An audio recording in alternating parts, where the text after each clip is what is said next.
Assalamualaikum warahmatullahi wabarakatuh. So today we're going to talk about the concept of responsibility.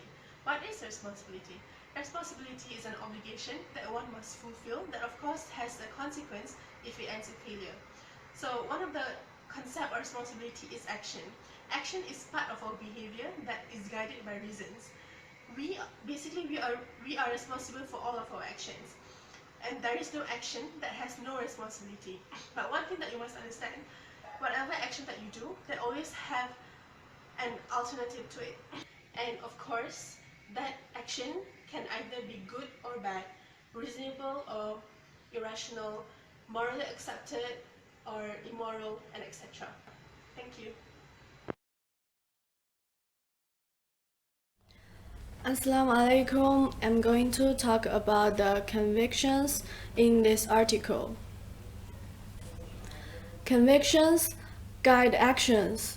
We are not only responsible for the actions, but also for the convictions. It cannot be ignored. Convictions and actions have the same status. The writer's point is that we should lead our convictions rationally as a good guider, because human beings are able to differentiate right and wrong. In addition, correct beliefs guide us to the correct actions, which we can be responsible for it easily. And for sure, when the convictions are rational enough, the actions going to be justified. To sum up, we are not only responsible for our actions, we are responsible for the reasons cause us to do that as well, and how correct it is. Emotional attitude is an action which is influenced by your perception and feeling more than your mind. Let's consider in some different cases. The first case, when an overweight pupil still have a lot of snack with them to satisfy their hunger, even they know that they should not give it into their desire, but they still eat it. The second one is when you should be with a group member, study group member, which one of them is a homosexual. Because of that, you reject the group. See how irrational and how irrelevant you are, because that homosexual totally not related to that study group.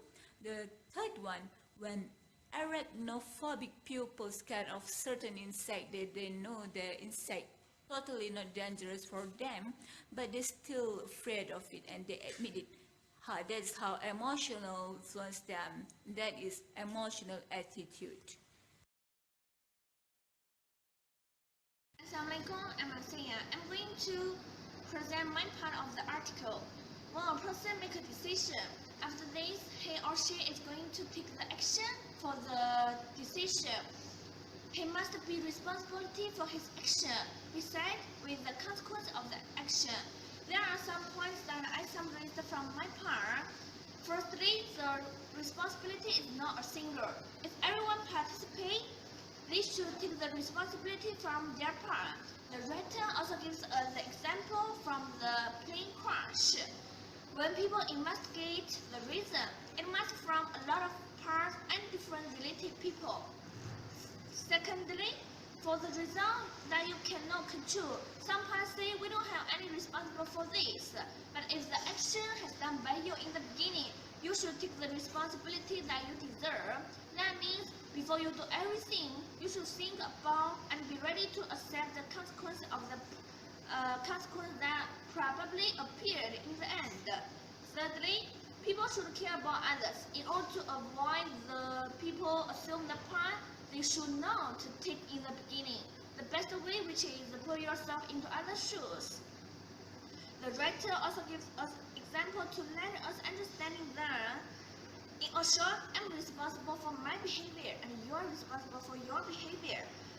Everyone should take the consequence from their action. Also, in the end, the writer told us we are not just responsible for our behavior, also for our beliefs